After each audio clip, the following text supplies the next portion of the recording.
I promise you, it will only take 5 minutes of your time to learn how to build a fully fleshed out monster for the Cypher system. As a matter of fact, it will only take about 10 seconds of your time to learn how to build a completely usable monster for the Cypher system. So grab your favorite drink and listen up.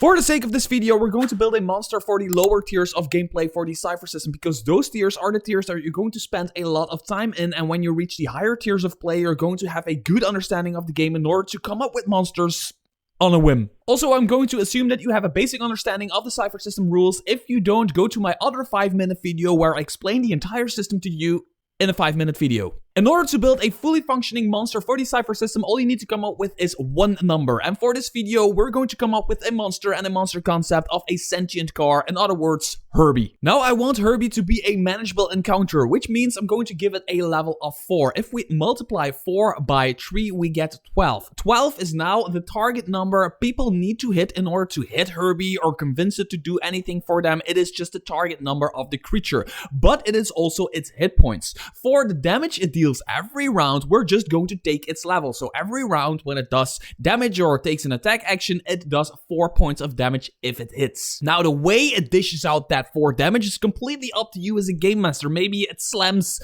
a door in somebody's face, or shuts a window, cracking somebody's finger, or swings around and puts its smoking hot tailpipe against your leg. Of course, like any creature, in order to defend against an attack from Herbie, people need to roll a 12. Now, to make this already fully functioning creature a little bit more interesting, we can come up with a GM intrusion. A GM intrusion happens, of course, when your players roll a natural 1, or you just want to come up with a GM intrusion to make the game a little bit more interesting. One thing I personally came up with is that the Volkswagen Beetle has a little bit of engine troubles, which happens with Volkswagen Beetles. It spills a lot of hot oil across the area, and everybody in immediate distance needs to make a speed defense roll of 12 or take 4 points of damage. So now Herbie has its base stats. It has a very cool area of effect GM intrusion power. Let's now give it a few extra abilities and even some weaknesses to make it more interesting. Now, Herbie is of course a fully sized car.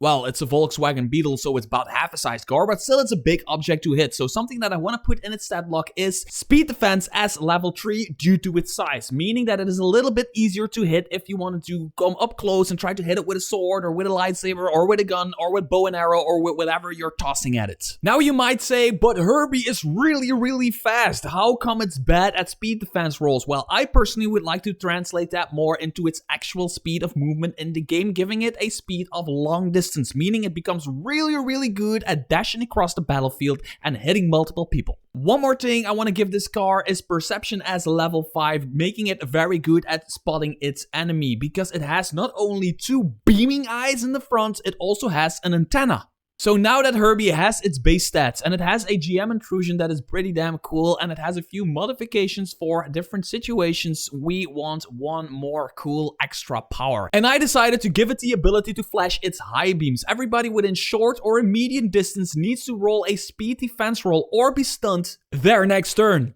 Now, this is of course a very useful ability when you're pitting more sentient cars against your party than one. Of course, one of them could jump in front, flash its high beams, and everybody is stunned, and then the other car could move across the battlefield, pick somebody out, and attack them while they are stunned, because now their defense rolls are basically hindered. And that is basically it for creating a creature. Now, there is a few things that you can do, and you are free to do as a game master. Although you calculated its hit points and its damage towards the level of the creature, you are always allowed to change that. For example, instead of it having 12 hit points, you want it to be a little bit more sturdy. Maybe it's not Herbie, maybe it's a sentient Ford Mustang, which is a little bit more strong. It has 15 or 16 hit points. Maybe it does only 3 points of damage, but it gets an extra attack if it hits on its first attack, to balance all of this out. You are absolutely free to do that. Also, this Cypher system really invites you to come up with stuff during combat, even if it's not in the stat block and you want to come up with it doing something cool. Please, for the love of God, do it. There is a target number that players can hit in order to defend against it or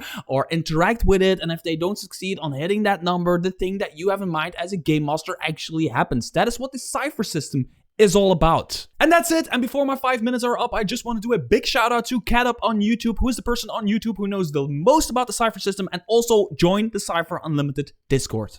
Nailed it.